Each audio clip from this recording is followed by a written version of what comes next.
एक हकीम साहब थे जो नेक दिल और अल्लाह पर मजबूत यकीन रखने वाले इंसान थे। उनका दवाखाना दुकान एक पुरानी इमारत में था। हर रोज दुकान जाने से पहले वह अपनी बीवी से कहते, जिस चीज की आज जरूरत हो वह कागज पर लिख दो। उनकी बीवी कागज पर लिख कर दे देती। दुकान पर पहुंचने के बाद वह उस पर्चे को खोलते, उस पर लिखी सभी चीजों का हिसाब लगाते और फिर अल्लाह से दुआ करते, या खुदा, मैं तेरे हुक्म की तामील में इबादत छोड़कर इस दुनियादारी के काम में लगा हूँ। मेरी आज की जरूरत पूरी हो जाए तो मैं यहाँ से उठ जाऊं। खुदा की रहमत से ऐसा होता कि उनकी जरूरत जल्दी ही पूरी हो जाती। कभी सुबह 9 बजे तो कभी 10 बजे तक वह मरीजों का इलाज खत्म कर घर लौट जाते। खुदा का अजूबा। एक दिन ऐसा हुआ कि हकीम साहब ने पर्ची खोली और चौंक गए। पर्ची में आटे दाल के साथ उनकी बीवी ने बेटी के दहेज का सामान भी लिखा था। वह कुछ देर सोचते रहे और फिर दहेज के सामान के सामने लिख दिया, यह खुदा का काम है, खुदा ही जाने। दुकान में दिन के समय कुछ मरीज आए और चले गए। फिर एक बड़ी सी कार आकर उनकी दुकान के सामने रुकी। हालांकि वह इस पर ध्यान नहीं दिए क्योंकि अक्सर अमीर लोग भी इलाज के लिए आते रहते थे। कार से एक शख्स उतरे, अंदर आकर सलाम किया और बैठ गए। हकीम साहब ने पूछा, अगर दवा चाहिए तो यहाँ आकर बैठें ताकि मैं आपका मुआयना कर सकूं। उस शख्स ने कहा, शायद आपने मुझे पहचाना नहीं। मैं 15 साल बाद आपसे मिलने आया हूँ। मुझे पहचान पाना आपके लिए मुश्किल है। उस शख्स ने बताया कि 15 साल पहले जब उसकी गाड़ी हकीम साहब की दुकान के पास पंचर हुई थी तो वह गर्मी और धूप में खड़ा था। हकीम साहब उसे दुकान में बैठने का इशारा किया।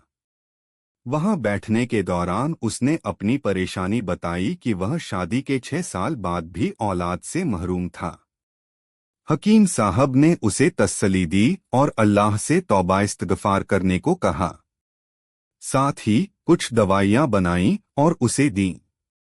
जब उसने पैसे पूछे तो हकीम साहब ने कहा, आज का खाता बंद हो गया। इसका मतलब समझाने पर पता चला कि हकीम साहब सिर्फ उतने ही पैसे लेते हैं जितनी उनकी रोज की जरूरत होती है। उस शख्स ने बताया, आज मैं 3 बच्चों का बाप हूँ। अल्लाह ने मुझे औलाद दी और मैं हमेशा आपके लिए दुआ करता रहा। आज भी आपके पास आया हूँ। फिर उसने कहा, 15 साल पहले मैंने आपकी छोटी बेटी को देखा था। वह मुझे अपनी भांजी जैसी लगी थी। मेरी भांजी की शादी उसी महीने में होनी थी, लेकिन बीमारी के कारण वह इंतकाल कर गई।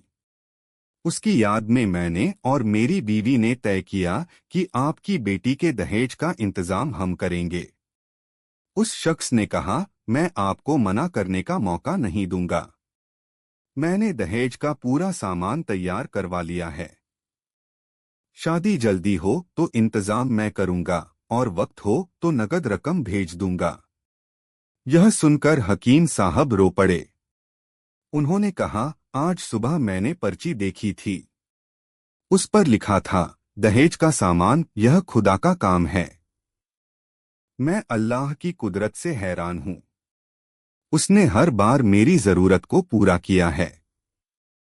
इस तरह खुदा की रहमत से बेटी के दहेज का इंतजाम हुआ और उसकी शादी बड़ी धूमधाम से हो गई। सबक। इस कहानी से हमें यह सबक मिलता है कि अल्लाह पर भरोसा रखना चाहिए और मायूसी को कभी दिल में जगह नहीं देनी चाहिए। खुदा के खजाने में किसी चीज की कमी नहीं। वह हमारी हर जरूरत को पूरा करता है, बस हमें उस पर यकीन करना चाहिए।